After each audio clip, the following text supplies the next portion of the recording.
नमस्कार दोस्तों, आपका हमारे यूट्यूब चैनल एजुकेशन फॉर में स्वागत है। तो जैसा कि मैं आपको आरआरबी जेई के क्वेश्चंस जो सॉल्व करा रहा था, तो 22 मई के फर्स्ट शिफ्ट का यह क्वेश्चन मैं आपको सॉल्व करा रहा था। तो अभी तक मैंने 24 क्वेश्चन सॉल्व करा दिए थे।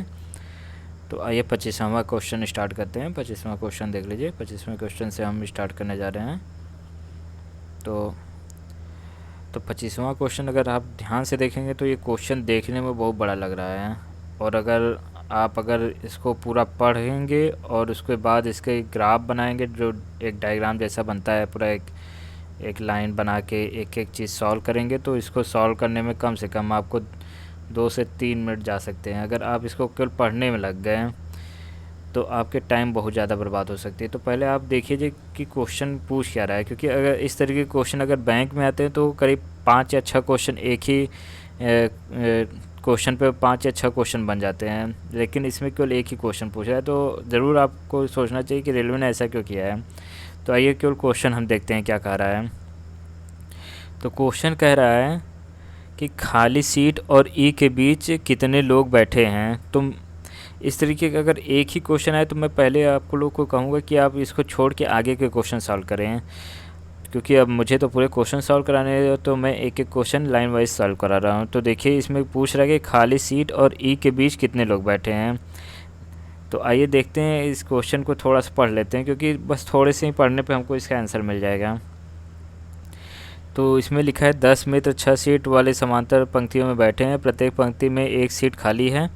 एम एन ओ पी और क्यू ओ में दक्षिण की ओर मुँह किए बैठे हैं। E D E F G और एच उत्तर की ओर मुँह किए बैठे हैं। प्रत्येक को भिन्न भिन्न ब्रांड जैसे ऑटो, रेगुलर, चकारी, ली, वान हुएंस आदि जैसे शर्ट पसंद है। तो अगर आप ये जी एफ के दाईं ओर तीसरे स्थान पर बैठा है और ली ब्रांड पसंद है। इतना सब पढ़ने के बाद आप थोड़ा सा और आगे जाएंगे तो यहाँ पे एक लाइन में लिखा हुआ ई और खाली सीट के बीच केवल 2 लोग बैठे हुए हैं। यही हमारे क्वेश्चन का आंसर लिखा हुआ है। इतना बड़ा ढेर सारा हमको अब बाकी पढ़ने की कोई ज़रूरत नहीं, कोई इसका काम नहीं है, इसके पढ़ने की कोई ज़रूरत नहीं है। हम लोग को आंसर मिल गया है। क्वेश्चन पूछा है खाली सीट और ई के बीच कितने लोग बैठे हैं। तो जैसा कि आपको मैंने बताया कि 2 लोग बैठे हुए हैं। यहाँ पे लिखा हुआ है खाली सीट और ई के बीच कितने लोग बैठे हुए हैं। ये आप देखे पढ़िए, ई और खाली सीट के बीच 2 लोग बैठे हुए हैं। तो यही आंसर हो जाएगा आपका। तो यहाँ आंसर 2 हो जाएगा।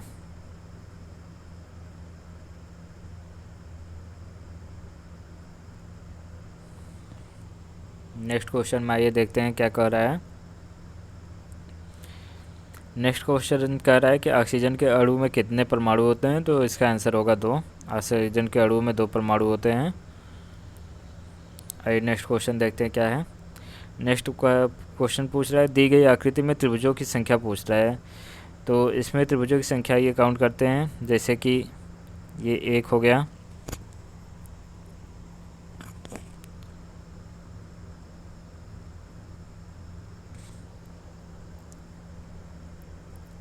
ये 1 हो गया, ये 2 हो गया, ये 3 हो गया, ये 4 हो गया, ये 5 हो गया। अब इसी में अब एक पूरा देखते हैं। ये आपका 6 हो गया। देखिए 1 1 2 3 4 5। उसके बाद एक पूरा ये त्रिभुज 6, एक त्रिभुज ये 7, एक त्रिभुज ये 8, एक त्रिभुज ये 9 और ये एक त्रिभुज जो है, जो ये त्रिभुज, 10 त्रिभुज कुल मिला के बन रहे हैं आपके। तो इसका आंसर डी होगा, 10 त्रिभुज। इसी तरीके से आपको क्वेश्चन सॉल्व करना है। नंबर क्वेश्चन 28 में देखते हैं कि आप कह रहा है। 28 क्वेश्चन में सोनार का फुल रूप पूछ रहा है कि इसका फुल फॉर्म क्या होता है। तो इसका आंसर होगा B, sound navigation and ranging. इसका फुल फॉर्म होता है, सोनार का फुल फॉर्म होता है। ये क्वेश्चन काफ़ी रिपीट होता है ये क्वेश्चन, इसलिए आपको थोड़ा ध्यान देना चाहिए। आइए नेक्स्ट क्वेश्चन देखते हैं कि क्या पूछ रहा है। नेक्स्ट क्वेश्चन में कह रहा है कि एक निश्चित कोड भाषा ABCDEF को XYZWV में लिखा जाता है। तो इसको आप इस तरीके से समझिए थोड़ा।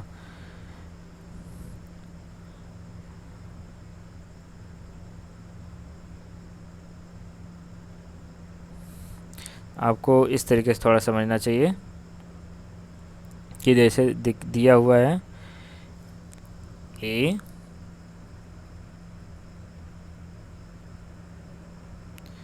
B, C, D, E और F, उसको इस तरीके से लिखा है Z, Y, X, W, V, U, इस तरीके से लिखा है। तो अगर आप ध्यान से देखेंगे तो ये इसका अपोजिट लिख रहा है। एक अपोजिट Z लिख रहा है, जो मतलब A1 है तो Z26 हो गया, B2 है तो Y25 हो गया। तो इस तरीके से मतलब उधर पीछे तरफ से घट रहा है। तो हमको इसी तरीके से इसको सॉल्व करना है। तो आइए देखिए, L का जो होता है L 12 होता है। अगर आप अक्षर के काउंटिंग करेंगे तो L 12 हो गया। तो इधर से अगर हम वापस जाएंगे तो 14 से अगर हम लोग एक को कम करेंगे, आपको अगर थोड़ा ना समझ में आए तो मैं इस तरीके से लिख दूं, थोड़ा टाइम ज़्यादा लग जाएगा।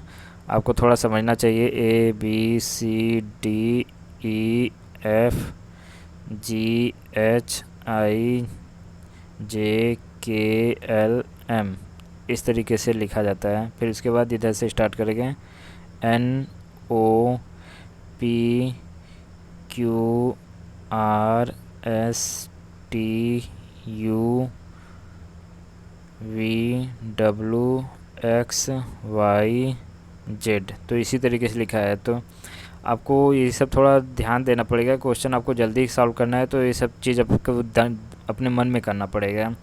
ये मैं आपको समझाने के लिए कर दे रहा हूँ। जैसे अब लॉस पूछा हुआ है तो L के सीधे अपोजिट में O दिख रहा है, तो O हो गया पहला हमारा वर्ड। फिर उसके बाद O के अपोजिट में देखेंगे तो L हो जाएगा। S के अपोजिट में देखेंगे तो हमारा आपका एच आएगा। S के अपोजिट में एच आएगा, तो एच। आप अगर आंसर देखेंगे तो ये पहला हमारा आंसर मैच कर रहा है, तो ये पहला आंसर से ठीक हो जाएगा। नेक्स्ट क्वेश्चन पूछ रहा है कि निम्नलिखित में से कौन से पदार्थ तंबाकू मौजूद होता है। निम्नलिखित में से कौन से पदार्थ में तंबाकू मौजूद होता है। तो आपको सबको मालूम है निकोटीन में तंबाकू मौजूद होता है, तंबाकू में निकोटीन मौजूद होता है, सॉरी। नेक्स्ट क्वेश्चन आइए देखते हैं 31। निम्नलिखित में से किस प्रकार की दवाओं का उपयोग अपचय के उपचार के लिए किया जाता है।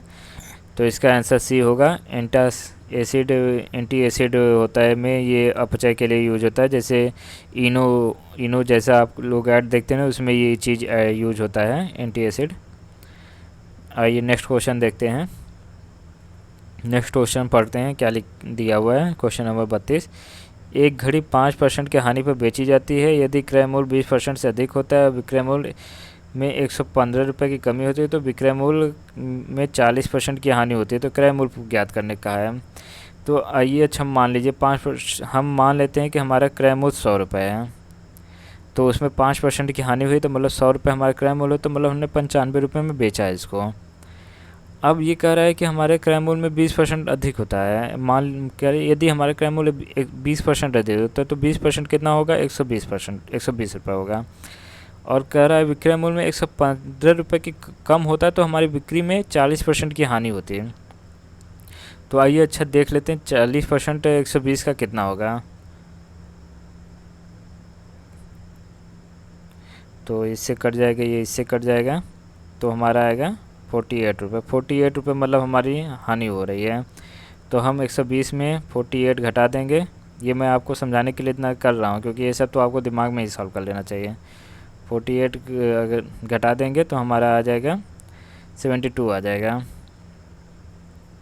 72 रुपये आ जाएंगे हमारे, मतलब कि 72 रुपये में हम बेच रहे हैं। अगर 120 रुपये में अगर हमारा क्रय मूल्य है तो हम इसको 72 रुपये में बेच रहे हैं। तो अब ये हमसे कह रहा है कि 115 रुपये हमारा क्रय मूल्य कम होता तब 40% हानि हो रही है। तो मतलब कि अगर पहले 95 हमारा विक्रय मूल्य था, अब उसमें 115 रुपये कम कर दे 72, तो मतलब 115 रुपये बराबर हो गया 72 के, सॉरी 72 बराबर हो गया 115 रुपये के।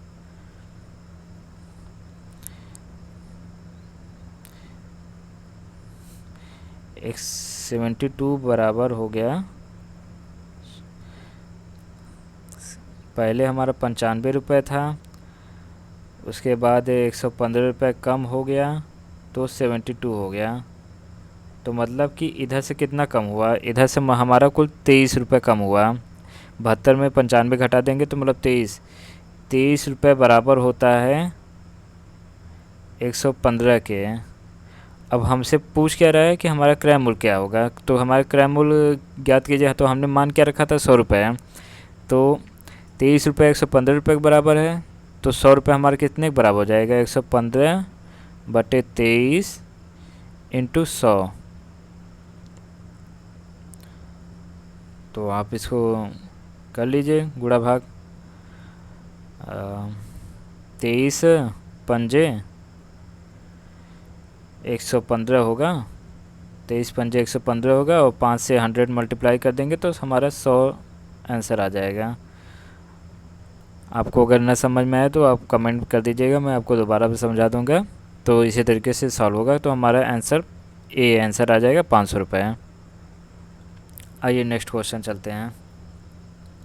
नेक्स्ट क्वेश्चन साइन और कॉस वाले क्वेश्चन है। तो sine 7 pi by 4, sine pi by 4, sine 3 pi by 4, sine 5 pi by 4 का मान पूछ रहा है। तो आपको मालूम होना चाहिए साइन पाई बाई 4 की जो वैल्यू होती है वो 45 होती है, साइन 45 के 1/√2।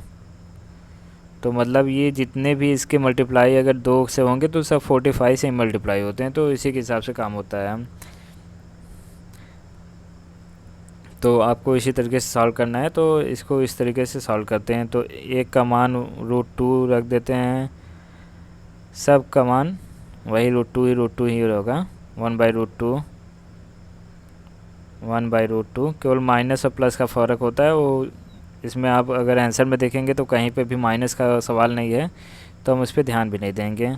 1/√2, तो √2 का मल्टीप्लाई करेंगे तो 1/4 आ जाएगा, तो आपका आंसर 1/4 हो जाएगा। ए आंसर आपका सही होगा 1/4। अब नेक्स्ट क्वेश्चन कह रहा है कि एक समबाहु का आंतरिक कोण 150 डिग्री है। एक समबाहु का आंतरिक कोण 150 डिग्री है, उस बहुभुज का जो है बताइए कौन सा बहुभुज है। तो आंतरिक कोण बोल रहा है 150 डिग्री है, मतलब इंटरनल एंगल।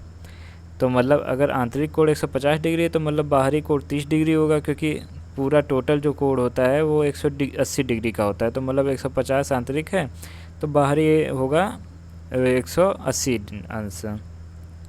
और टोटल पूरे एक बहुभुज का आपको मालूम होगा कि बाहरी जो कोण का योग टोटल योग होता है 360 होता है। तो एक भुजा का 30 आ रहा है, तो 30 से मल्टीप्लाई कर देंगे तो आ जाएगा 12, मतलब कुल मिला के 12 भुजा हैं इसमें। तो इसका आंसर होगा द्वादश भुज, मतलब 12 भुजा। नेक्स्ट क्वेश्चन देखते हैं क्या है। राष्ट्रीय ऊर्जा संरक्षण दिवस कब मनाया जाता है। तो इसका आंसर ए होगा 24 दिसंबर को राष्ट्रीय संरक्षण ऊर्जा दिवस मनाया जाता है। नेक्स्ट क्वेश्चन 36 कह रहा है निम्नलिखित में से कौन सा राज्य राष्ट्रीय नृत्य शैली ओडिसी में से संबंधित है। तो ओडिसी से आप सीधे ही समझ जाएंगे कि किससे संबंधित है, मतलब उड़ीसा से संबंधित है।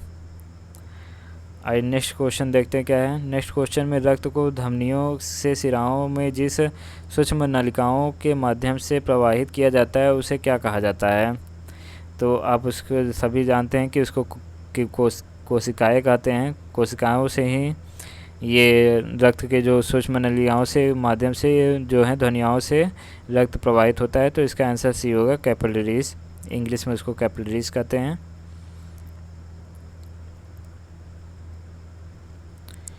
आइए नेक्स्ट क्वेश्चन देखते हैं, क्वेश्चन नंबर 38।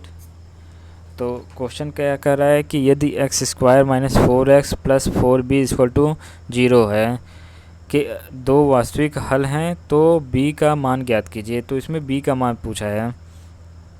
तो आप सभी को मालूम होगा कि इस तरीके के जो भी इक्वेशन होते हैं तो उसको सॉल्व करने के लिए फार्मूला होता है b स्क्वायर प्लस 4ac। तो यहाँ पे अगर हम थोड़ा ध्यान से देखेंगे तो x की a की वैल्यू यहाँ पे 1 है, b की वैल्यू देखेंगे तो -4 है, और c की वैल्यू अगर हम ध्यान से देखें तो 4b है। तो वही हम लोग वैल्यू रख देते हैं, इक्वल टू 0 कर देते हैं, ग्रेटर एंड इक्वल टू 0 कर देते हैं। तो b की वैल्यू 4 है तो यहाँ पे 16 हो जाएगा,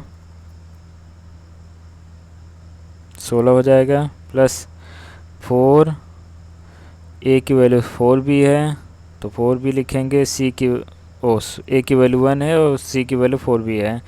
तो पूरा हमारा इक्वेशन सॉल्व होके आएगा 16 plus 16b equal greater equal to 0। तो इस तरीके से हम फिर देखेंगे 16 कॉमन ले लेंगे तो b की वैल्यू 1 आ रही है, जो कि 1 से छोटा दिख रहा है जो की वैल्यू आएगी। तो इसका आंसर b होगा, बी आंसर इसका सही होगा। आइए नेक्स्ट क्वेश्चन में देखते हैं क्या पूछा है। नेक्स्ट क्वेश्चन बोल रहा है कि एक वृत्ताकार पहिए की त्रिज्या 7/4 है और पहिया 22 किलोमीटर की दूरी तय करने में कितना चक्कर घूमता है। तो आपको मालूम है एक पहिए का जो पूरा परिधि का जो फार्मूला होता है 2πr होता है। r की वैल्यू 7/4 दिया हुआ है और 22 किलोमीटर की दूरी तय करता है। तो ये देखिए r हमारा मीटर में दिया है, दूरी हमारे किलोमीटर में दिया है, तो किलोमीटर को हम इसको मीटर में बदल देते हैं तो 1000 से गुणा कर देते हैं तो हमारे 22,000 हो जाएगा। और r की वैल्यू हम यहाँ पे लिख देते हैं 2, पाई की वैल्यू हम जानते हैं 22/7 होता है, और r की वैल्यू हम जानते हैं 7/4 हो जाएगा। 7 से 7 कट जाएगा, 4 से ये 2 कट जाएगा, 11 हो जाएगा, ये 2 से 2 कट जाएगा, सॉरी 22,000 2 22/7 इंटू 7/4, 7 से 7 कट गया, 22,000, सॉरी थोड़ा सा दिक्कत हो रहा है मुझे इसको थोड़ा सा करने में। 2 इंटू 22/7 इंटू 4/7, 7 से 7 कट गया, 2 से ये 11 कट गया, ये 2 से 2 कट गया। अब एक जो है 11 दूना 22 हो गया, तो मतलब ये 22 से कट गया, मतलब 1000 इंटू n कर देंगे। हमारा n मतलब जो कितने मतलब चक्कर घूम रहा है वही उसको बताता है। मतलब एक परिधि एक गुणे जितनी बार घूम रहा है उसी बराबर वो 22 किलोमीटर वो तय करेगा। तो हमारा आ जाएगा, सॉरी ये 2 कैंसिल हो जाएगा, 11 दूना 22 मतलब हमारा 2000 चक्कर हमारा आ जाएंगे। तो इसका आंसर सी हो जाएगा, इसका आंसर सी हो जाएगा। आइए नेक्स्ट क्वेश्चन देखते हैं 40वां क्या क्वेश्चन कर रहा है। एक घड़ी को गुरुवार को प्रातः 4 बजे सही समय पर सेट किया गया है। यदि इस घड़ी प्रत्येक 3 घंटे में 20 सेकेंड बढ़ जाती है तो शुक्रवार 8:30 पे इस घड़ी का समय कितना है। इस क्वेश्चन को हम कई तरीके से सॉल्व कर सकते हैं, लेकिन अगर हमको टाइम थोड़ा बचाना है तो हम इसको फार्मूले से नहीं थोड़ा दिमाग से ही सॉल्व कर देते हैं। क्या कर रहा है, 3 घंटे में 20 सेकेंड बढ़ जाता है, तो एक दिन में 24 घंटे होते हैं, तो 3 घंटे में 20 सेकेंड बढ़ रहा है तो 24 घंटे में कितना बढ़ेगा, 3 8 24, मतलब 8 बार जब होगा बढ़ेगा तो मतलब 8 दूनी 16, 120 सेकेंड हमारा आएगा। 120 सेकेंड एक 24 घंटे में, 24 घंटे में हमारा 120 सेकेंड होगा। तो क्या कर रहा है, 4 बजे प्रातः मतलब सुबह 4 बजे घड़ी को सेट किया गया है और पूछ रहा है गुरुवार सुबह 4 बजे सेट किया गया है, शुक्रवार 8:30 पे इसको पूछ रहा है कि कितना जो कि घड़ी का कितना चेंज होगा। तो 24 घंटे अगर बीत जाएंगे तो शुक्रवार को 4 बजे ये 160 सेकेंड एक्स्ट्रा बताएगा, 160 सेकेंड जो हमारा एक्स्ट्रा बताएगा।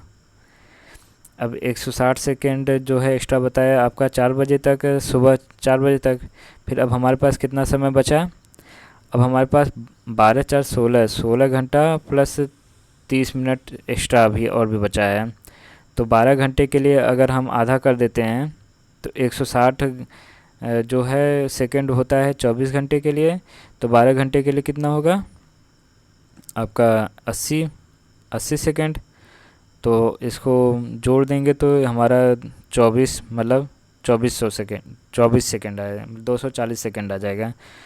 240 सेकेंड आएगा हमारा 8 बजे तक के लिए।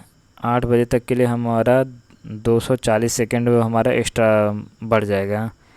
अब 30 सेकेंड के लिए हमारा कितना आएगा, अब आधे घंटे के लिए हमारा कितना सेकेंड बढ़ेगा, वो 30 सेकेंड हमारा और एक्स्ट्रा बढ़ जाएगा। तो हमारा कुल मिला के जो टाइम बढ़ेगा 8:34 और 30 सेकेंड, क्योंकि हमारा 270 सेकेंड हमारा एक्स्ट्रा बढ़ रहा है। तो मतलब 4 मिनट 30 सेकेंड एक्स्ट्रा हमारा ज़्यादा टाइम बताएगा शुक्रवार 8:30 पे। तो इसी तरीके से थोड़ा सॉल्व करना है इसको, आपको जल्दी करना पड़ेगा सॉल्व। ये तो मैं इस तरीके से आपको बता दे रहा हूँ। नेक्स्ट क्वेश्चन क्या है, किसी परमाणु के में मौजूद इलेक्ट्रॉनों के संयोजी इलेक्ट्रॉनों के रूप में जाना जाता है। तो इसका आंसर क्या होगा, तो इसका बाह्य कोश में जितना होता है इलेक्ट्रॉनों की संख्या उतनी ही परमाणु के संख्या होती है, इलेक्ट्रॉनों के संयोजी इलेक्ट्रॉनों की संख्या होती है। आइए नेक्स्ट क्वेश्चन देखते हैं क्या है।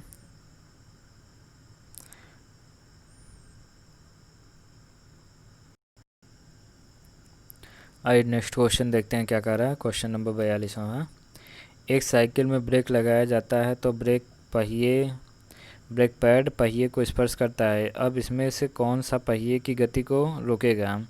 तो क्वेश्चन ये पूछ रहा है। तो आप सबको मालूम है जब साइकिल में ब्रेक लगता है तो जो ब्रेक पैड है और रेंच के बीच एक घर्षण बल लगता है, तो इस घर्षण बल के कारण ही इस ब्रेक लगता है। तो इसका आंसर बी हो जाएगा, बी इसका आंसर सही हो जाएगा।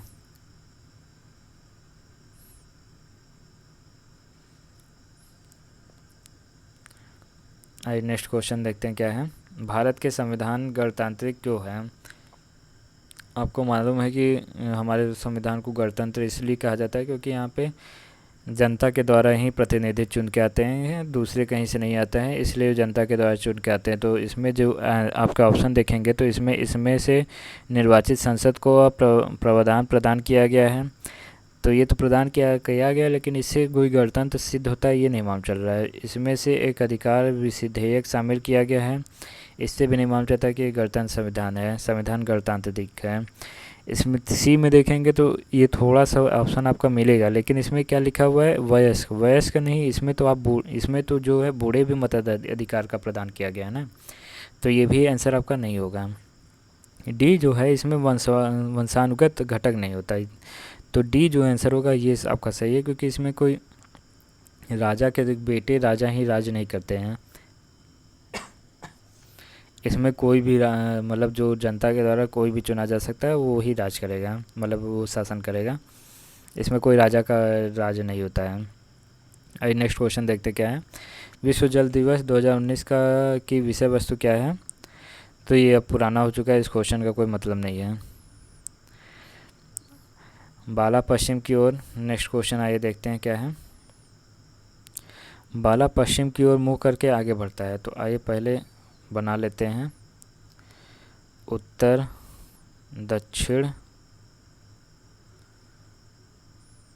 दक्षिण पूरब पश्चिम।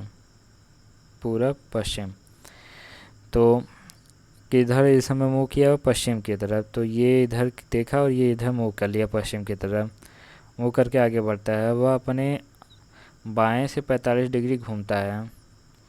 अपने अब इधर घूम रहा है तो बाएं इधर है, बाएं से 45 डिग्री घूमेगा तो इस साइड ये घूमेगा तो अब ये पूछ रहा है कि वो किस दिशा में मुँह किए हुए हैं। तो अब यहीं पे हम मिला देते हैं।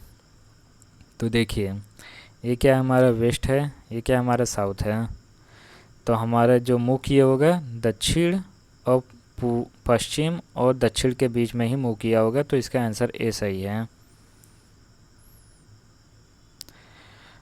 46वां क्वेश्चन कह रहा है कि जल को भोजन, भोजन को वृक्ष, वृक्ष को आकाश, आकाश को कुआं, कुआं को तालाब कहा जाता है, तो निम्नलिखित में से हमें फल मिलेगा।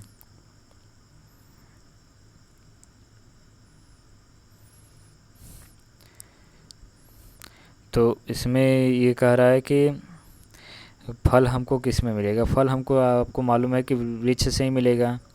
तो आइए देखते हैं क्या है। जल को भोजन, भोजन को वृक्ष, जो भोजन को है वृक्ष कह रहे हैं, और वृक्ष को आकाश कह रहा है।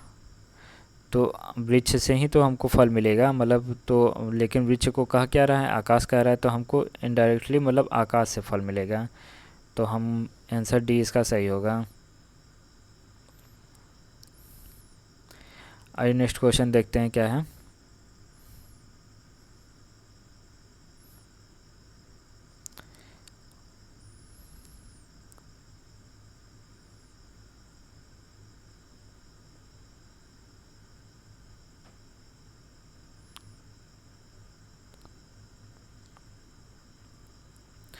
नेक्स्ट क्वेश्चन है आपका क्वेश्चन नंबर 48। एक निश्चित राशि पर 12.5% की दर से वार्षिक 2 वर्ष के चक्रवृद्धि ब्याज और साधारण ब्याज का अंतर 45 रुपये है, तो वह राशि ज्ञात कीजिए। तो 12.5% आपको अगर वन रेशियो में अगर करना हो तो इसको हम इस तरीके से लिख सकते हैं, 12.5 को हम लिख सकते हैं 25/2 इंटू 100, 25 इंटू 4, 2 से मल्टीप्लाई हो गया, तो मतलब कुल 12.5 को हम 1/8 लिख सकते हैं। तो अब 1/8 को हम इस तरीके, अगर मैं इस तरीके से आपको समझा दे रहा हूँ, लेकिन आप लोग को, मुझे मालूम नहीं कि आप लोग को ये मेथड मालूम है कि नहीं मालूम है। तो 1/8 को हम 2 साल के लिए करेंगे तो ये 64, हमारा 64 ही हमारा जो है वो राशि होगी जिस पे हमको ब्याज निकलना है। तो पहले साल के लिए 8 रुपये ब्याज मिलेगा 1/8 अगर हम मल्टीप्लाई कर देंगे तो, और दूसरे साल के लिए 8 मिलेगा, और चक्रवृद्धि ब्याज दूसरे साल के लिए 1/8 से मल्टीप्लाई कर देंगे तो हमारा 1 रुपया मिलेगा। तो हमारा साधारण ब्याज तो 16 रुपया हो गया, लेकिन हमारा जो चक्रवृद्धि ब्याज है वो 17 रुपया है। तो मतलब 1 रुपया जो बराबर हो गया हमारे, इसमें जो क्वेश्चन में कह रहा है कि साधारण ब्याज और चक्रवृद्धि ब्याज का अंतर 45 रुपये है, तो हमारा एक जो बराबर है वो 45 रुपये के बराबर है। और हमसे पूछ क्या रहा है कि वह राशि ज्ञात कीजिए, और हमने वह राशि क्या मान रखी है, 64 रुपये। तो 45 को हम 64 से मल्टीप्लाई कर देंगे तो हमारा आंसर आ जाएगा। मल्टीप्लाई करके देख लीजिएगा, कुल में 2880 रुपये आएगा। आप लोग मल्टीप्लाई कर लीजिएगा 45 से 64 से, यही आएगा। तो इसका आंसर यही है। आप लोग को, हमको मालूम है नहीं है कि आप लोग को ये मैटर मालूम है कि नहीं। अगर नहीं मालूम तो कमेंट कीजिएगा, मैं इस पर एक अलग से वीडियो बनाऊंगा। नेक्स्ट क्वेश्चन है 49।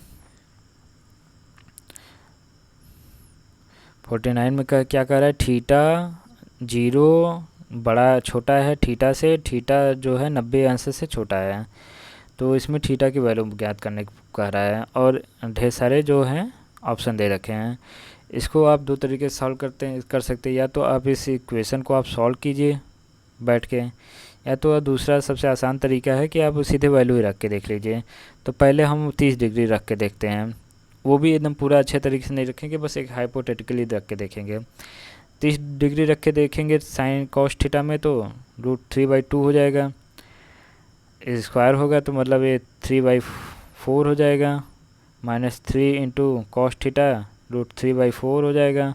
अब थोड़ा सा इधर देख लेते हैं, +2 equal to sine square theta into 2 into 1/4 हो जाएगा। तो मतलब ये कहीं से मैच नहीं कर रहा है, तो अब हम लोग 60 डिग्री भी रखेंगे तो हम लोग को मालूम है कि 60 डिग्री और 30 डिग्री लगभग एक दूसरे के अपोजिट ही रहते हैं। तो मतलब 60 डिग्री अगर 30 डिग्री नहीं हो रहा है तो निश्चित तौर पे 60 डिग्री भी नहीं होगा। तो हम सीधे 90 डिग्री ही रख के देखते हैं। तो cos 90 की वैल्यू होती है 0, फिर -3 cos थीटा दिया है तो ये भी 0 होगा, प्लस 2, इधर 2 आ गया। अब 2 इंटू साइन स्क्वायर थीटा, मतलब साइन की अगर 90 की वैल्यू 1 होती है तो मतलब 2, मतलब 90 जो है वो फुलफ़िल कर रहा है, ये दोनों इक्वेशन को बराबर कर रहा है। तो ये 90 डिग्री ही होगा इसका आंसर, तो इसका आंसर सी होगा। अब नेक्स्ट क्वेश्चन देखते हैं, 50वां क्वेश्चन। इसमें कह रहा है कि एक दूसरे से डी दूरी पर स्थित यम और स्मॉल एम और छोटा एम के द्रव्यमानों की वस्तुओं के बीच लगने वाले आघर्षण बल के अनुक्रमानुपाती होता है। तो आपको ये फार्मूला मालूम होना चाहिए जी का,